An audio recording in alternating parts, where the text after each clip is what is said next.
तर अमित शहा आता कार्यक्रमस्थळी दाखल झालेले आपण पाहतोय। त्यांच्यासोबत मुख्यमंत्री देवेंद्र फडणवीस, उपमुख्यमंत्री एकनाथ शिंदे, उपमुख्यमंत्री सुनेत्रा पवार, उदय सामंत आणि इतर सगळे नेते उपस्थित असलेले पाहतोय। तर त्याचबरोबर ज्यांचा सत्कार केला जाणार आहे ते अजित डोवाल, राष्ट्रीय सुरक्षा सल्लागार, ते देखील या मंचावर उपस्थित आहेत। माननीय अमितजी शहांना विनंती आहे की त्यांनी कार्यक्रमाची सुरुवात लोकमान्य टिळकांच्या पुतळ्याला हार अर्पण करून करावी।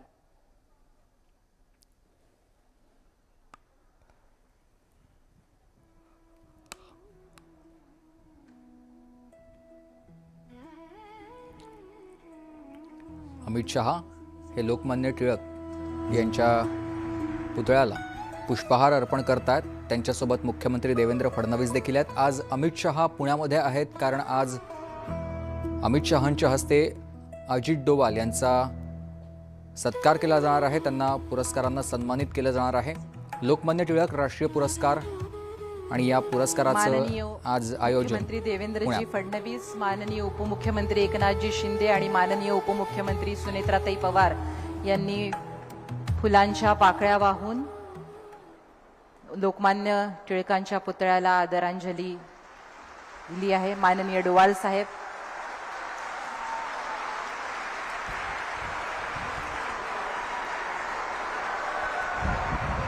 यानंतर मान्यवरांचं स्वागत आणि सत्कार आपण करणार आहोत। मी टिळक स्मारक ट्रस्टचे अध्यक्ष माननीय रोहित टिळक यांना विनंती करते की त्यांनी देशाचे गृहमंत्री माननीय अमितजी शहा यांचं स्वागत आणि सत्कार करावा।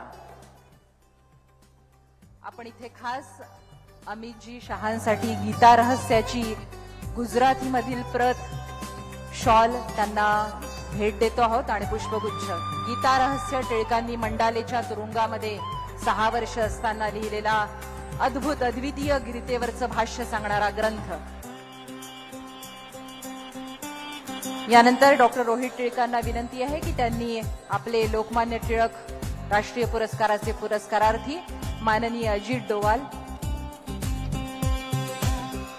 लोकमान्य टिळकांचा पुतळा सुद्धा अतिशय देखणा पुतळा आपण अमितजींना देऊन त्यांचं स्वागत केलेलं आहे। यानंतर अजितजी डोवाल यांचंही स्वागत आपण शॉल, गीता रहस्याची इंग्रजीमधली प्रत,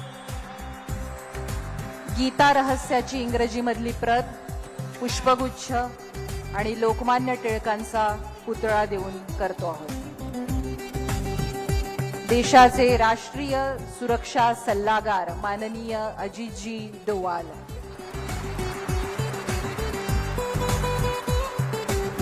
माननीय मुख्यमंत्र्यांचं स्वागतही श्री रोहित टिळक करतील अशी मी त्यांना विनंती करते।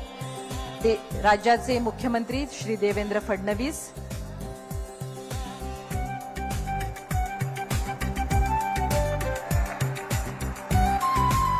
लोकमान्य टिळकांचा एक छोटा अर्धाकृती पुतळा देऊन आपण माननीय मुख्यमंत्र्यांचं स्वागत करतो आहोत।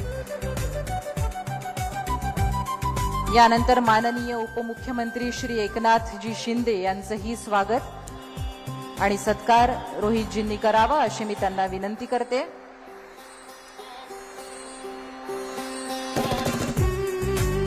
सर्व मान्यवरांना आपण लोकमान्य टिळकांचा अर्धाकृती मूर्ती पुतळा देऊन त्यांचं स्वागत आणि सत्कार करतो आहोत। सोबतच लोकमान्य टिळकांचे द ओरायन आणि आर्टिक होम इन वेदाज ही 2 पुस्तकं देऊनही स्वागत करतो आहोत। यानंतर माननीय उपमुख्यमंत्री सुनेत्राताई पवार यांचंही स्वागत रोहितजींनी करावं अशी मी त्यांना विनंती करेन।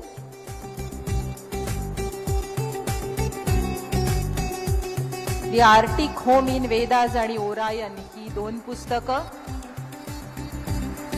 जी लोकमान्य टिळकांनी लिहिली ती आपण मान्यवरांना सप्रेम भेट देतो आहोत।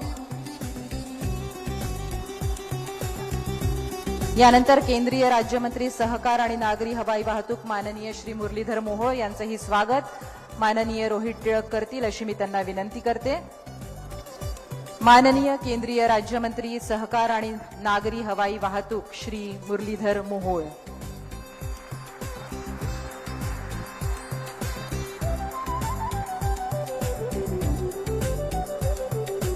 यानंतर माननीय उच्च तंत्र व शिक्षण मंत्री श्री चंद्रकांत दादा पाटील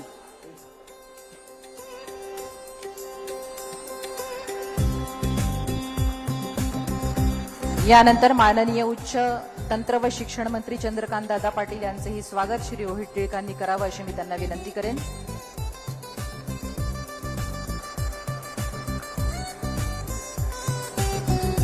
राज्याचे उद्योग मंत्री श्री उदय सामंत इथे उपस्थित आहे. त्यांचंही स्वागत माननीय रोहित टिळकांनी करावं अशी मी त्यांना विनंती करते.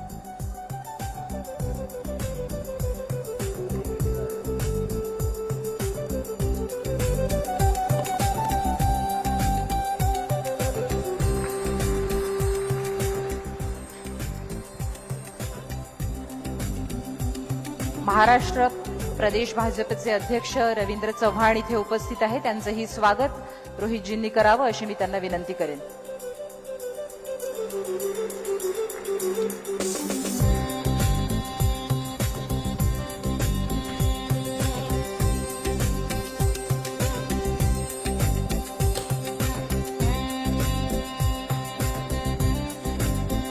तसेच माधुरीताई मिसाळ पण इथे उपस्थित आहे. त्यांचंही स्वागत रोहितजींनी करावं अशी मी त्यांना विनंती करते.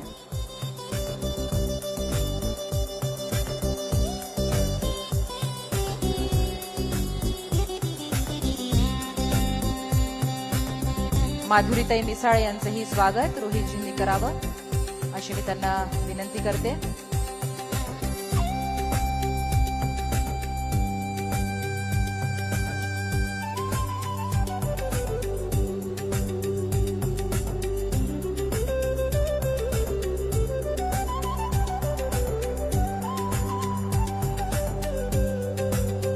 आदरणीय उपस्थित महानुभावों, भारतीय स्वतंत्रता संग्राम के इतिहास में यदि किसी व्यक्तित्व ने कांग्रेस को अभिजात्य वर्ग के सीमित दायरे से निकालकर जन जन का आंदोलन बनाया तो वे थे लोकमान्य बाळ गंगाधर टिळक. महात्मा गांधी ने कहा था कि हमारे समय में जनता पर वैसा प्रभाव किसी अन्य नेता का नहीं था जैसा कि टिळक का था.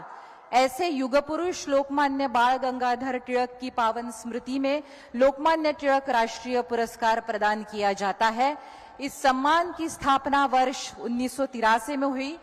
राष्ट्र निर्माण, समाज सेवा, विज्ञान, उद्योग, कृषि तथा सार्वजनिक जीवन में उत्कृष्ट योगदान देने वाले असामान्य व्यक्तियों को यह पुरस्कार दिया जाता है. मैं बताना चाहूंगी कि एसएम जोशी, गोदावरी परुळेकर, राहुल बजाज, डॉक्टर एम.एस. स्वामीनाथन, अटल बिहारी वाजपेयी, सैम पित्रोदा, रामोजी राव तथा प्रधानमंत्री नरेंद्र मोदी जैसे अनेक महान व्यक्तित्व इस सम्मान से अलंकृत हुए हैं. लोकमान्य तिलक का जीवन राष्ट्र के प्रति अद्वितीय समर्पण का उदाहरण है. जब उनके पुत्र यशवंत प्लेग से मृत्युशैया पर थे तब भी उन्होंने पहले केसरी का एडिटोरियल अग्रलेख पूरा किया था. मैं समारोह सम्मान की प्रक्रिया की ओर अग्रसर होते हुए अनुरोध करना चाहूंगी सीए ऋषिकेश बड़वे जी से कि वे लोकमान्य स्तवन प्रस्तुत करें.